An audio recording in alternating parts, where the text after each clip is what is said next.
இவரு தாங்க சட்டமன்றத்தில் இருக்கிறதுல சரியான சம்பவக்காரரு.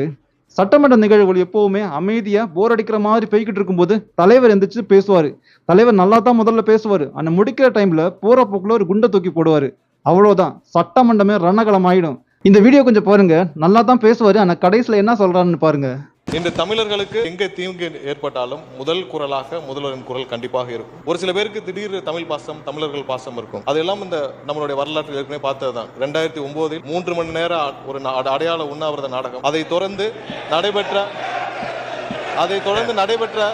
அவ்வளவுதான். நல்லா போய்க்கிட்டு சட்டமன்றத்தை ஒரு என்டர்டைன்மெண்ட் ஆக்கணும்னா தலைவர் நினைக்கணும்ப்பா. அதே போல இன்னொரு வீடியோ கொஞ்சம் பாருங்க. இதுவும் அதே போலதான். ஏன்னா சட்டசபையில் எவ்வளவு தூரம் அநாகரிகமா நடந்துக்கிறாங்களோ அதையும் பார்க்கணும்னு ஆசைப்படுறாங்க. அதற்கும் சேர்த்து நீங்க லைவ்ல அவங்களே சேர்த்து காட்டணும்னு ஆசைப்படுறாங்க. இந்த குண்டை தூக்கி போட்டதுக்கு அப்புறமா தலைவர் பேசாம அப்படியே ஓரமா உட்காந்து வேடிக்கை மட்டும் பார்த்துட்டு இருப்பாருங்க. இவர் எதுக்கு தான் இப்படி பண்றாருன்னு நேத்து தான் தெரிஞ்சது. இவரை பத்தி அமைச்சர் ஆனந்த் அவர்கள் சொல்றதை கேளுங்க. அவரை நல்லா தாங்க பண்ண. நீங்க தான் ஃபீஸ் கேரியர் எடுத்துன்னு போயிடுறாங்க உங்க ஆளுங்க. நாங்க என்ன பண்றதுன்னு இப்பதான் தெரியுது. இவரோட துறையில இந்த மாதிரி ஃபியூஸ் கேரியரை திருடணும்னால வேணும்னு இந்த மாதிரி சட்டமன்றத்துக்குள்ளாடி ஒரு குண்டை தூக்கி போட்டுட்டு உட்கார்ந்து வேடிக்கை பார்த்துக்கிட்டு இருக்காருமோ என்னமோ எனக்கு இப்பதான் தெரியுது. ஆனா என்னதான் இருந்தாலும் சட்டமன்றத்தில் இருக்கிற சரியான சம்பவக்காரரு அமைச்சர் நிர்மல்குமார் அண்ணா தான்.